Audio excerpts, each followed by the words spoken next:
سپہر کے 3 بجے ہیں۔ السلام علیکم، یہ ریڈیو پاکستان ہے۔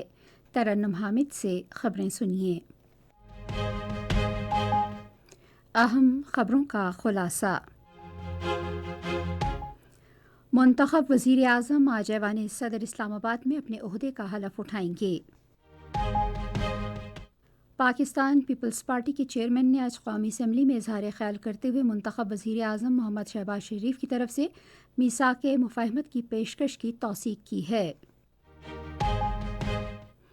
صدارتی انتخاب کے لیے امیدواروں کے کاغذات نامزدگی کی آج جانچ پڑتال کی جا رہی ہے۔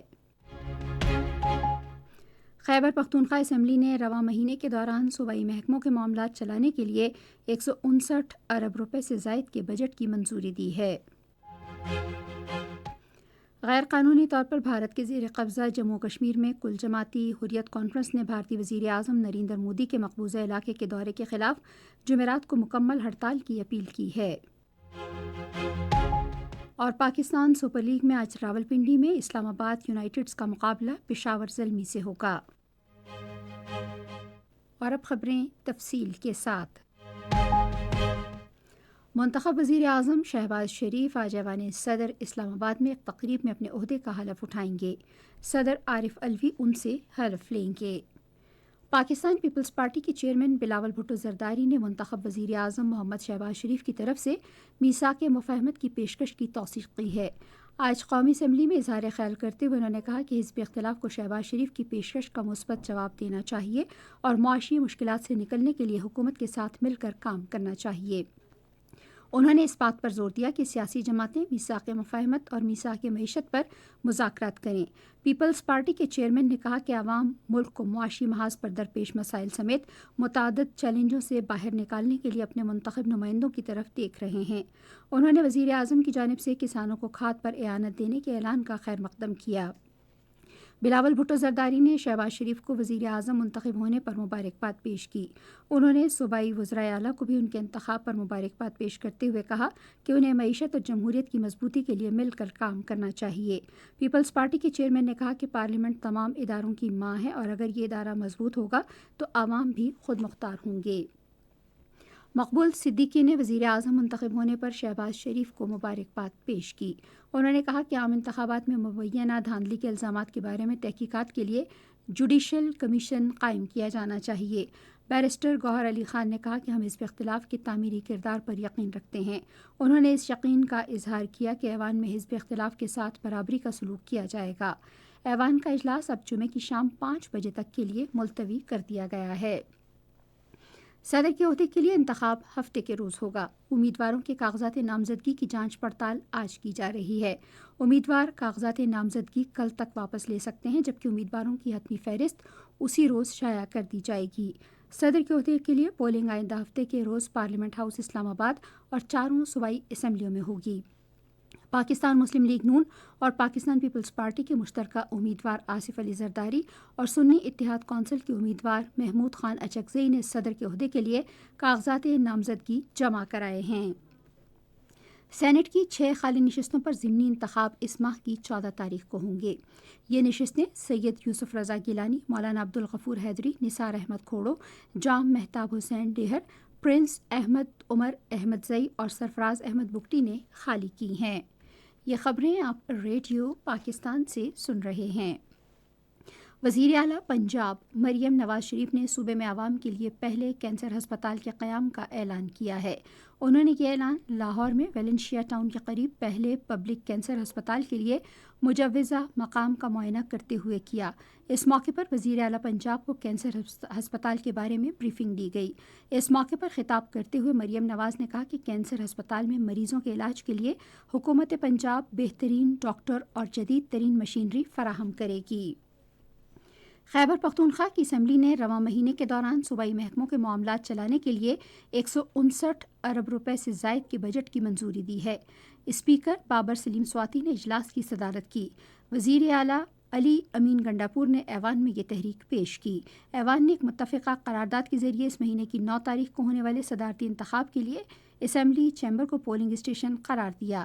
بعد ازاں اسپیکر نے ایوان کا اجلاس غیر معینہ مدت کے لیے ملتوی کر دیا۔ خیبر پختونخوا میں بارشوں کے باعث پیش آنے والے حادثات میں کم سے کم 35 افراد جاں بحق اور 43 زخمی ہو گئے ہیں۔ قدرتی آفات سے نمٹنے کے صوبائی ادارے کی ایک رپورٹ کے مطابق صوبے میں شدید بارشوں کے باعث 46 گھر مکمل طور پر تباہ جبکہ 346 کو جزوی طور پر نقصان پہنچا ہے۔ ادھر خیبر پختونخوا کے وزیر اعلیٰ علی امین گنڈاپور کی خصوصی ہدایات پر صوبے کے بارشوں سے متاثرہ علاقوں میں خوراک اور دیگر اشیاء ضروریہ تقسیم کی گئی ہیں۔ حالیہ برف باری اور طوفانی بارشوں کے پیش نظر فرنٹیئر ورکس آرگنائزیشن کی جانب سے گلگت بلتستان کے مختلف علاقوں میں امداد اور بچاؤ کی کارروائیاں جاری ہیں۔ فرنٹیئر ورکس آرگنائزیشن کے اہلکاروں نے چین سے سوس ڈرائی پورٹ کی جانب جانے والے ایک تجارتی قافلے کو کامیابی سے ریسکیو کیا ہے۔ قافلہ برف باری اور مٹی کے تودے گرنے کے باعث گزشتہ شب سے کاسال کے علاقے کے قریب پھنسا ہوا تھا۔ اس کے علاوہ غیر ملکیوں کی مدد سمیت برف ہٹانے، طبی امداد اور تمام سیاحوں کو خوراک فراہم کی جا رہی ہے۔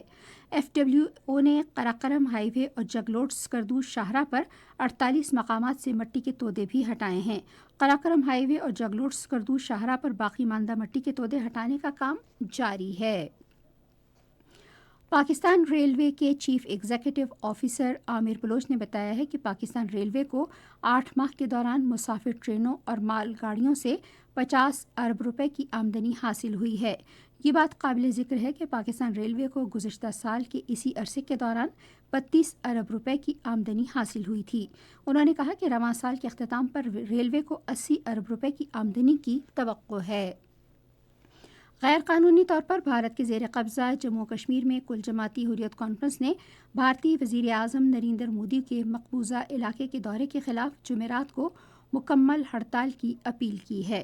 کشمیر میڈیا سروس کے مطابق کل جماعتی حریت کانفرنس کے ترجمان نے کہا ہے کہ ہڑتال کا مقصد بھارت کی ہندتوا حکومت کے کشمیر دشمن ایجنڈے کو مسترد کرنا اور خطے میں امن کو فروغ دینے کے لیے تنازع کشمیر کے حل پر زور دینا ہے۔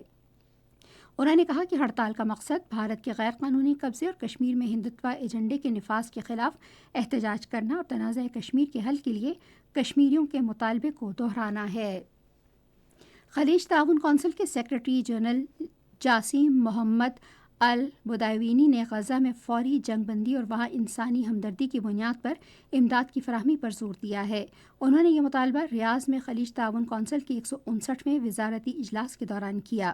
جی سی سی کے رکن ممالک کے وزرائے خارجہ نے مصر، اردن اور مراکش کے اپنے ہم منصبوں سے ریاض میں علیحدہ بات چیت بھی کی۔ خوراک کے عالمی پروگرام کے ڈپٹی ایگزیکٹو ڈائریکٹر اور چیف آپریٹنگ آفیسر کارل اسکاؤ نے کہا ہے کہ عالمی ادارہ شمالی غزہ میں گزشتہ ماہ اسرائیلی فائرنگ کے باعث ملتوی کی گئی امداد کی فراہمی دوبارہ بحال کرنے کے لیے کام کر رہا ہے۔ انہوں نے خیبر ایجنسی اینادولو سے گفتگو میں کہا کہ خوراک کی قلت کا شکار 22 لاکھ سے زائد افراد کو انسانی بحران سے نکالنے کے لیے فوری امداد کی ضرورت ہے۔ پاکستان سپر لیگ میں آج راولپنڈی میں کھیلے جانے والے میچ میں اسلام آباد یونائیٹڈز کا مقابلہ پشاور زلمی سے ہوگا۔ میچ شام 7 بجے شروع ہوگا۔ اور اب موسم کی صورتحال۔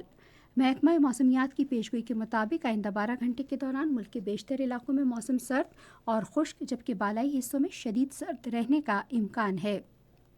تاہم بالائی خیبر پختونخوا اور گلگت بلتستان میں گرج چمک کے ساتھ بارش اور پہاڑوں پر برف باری کا امکان ہے۔ آج ریکارڈ کیا گیا مختلف شہروں کا درجہ حرارت: Islamabad 17 degree centigrade, Lahore 18، Karachi 25، Peshawar 16، Quetta 6، Gilgit 11، مریض 7، مظفر آباد 16، سری نگر 10، جموں 18 اور Leh 1 degree centigrade record کیا گیا۔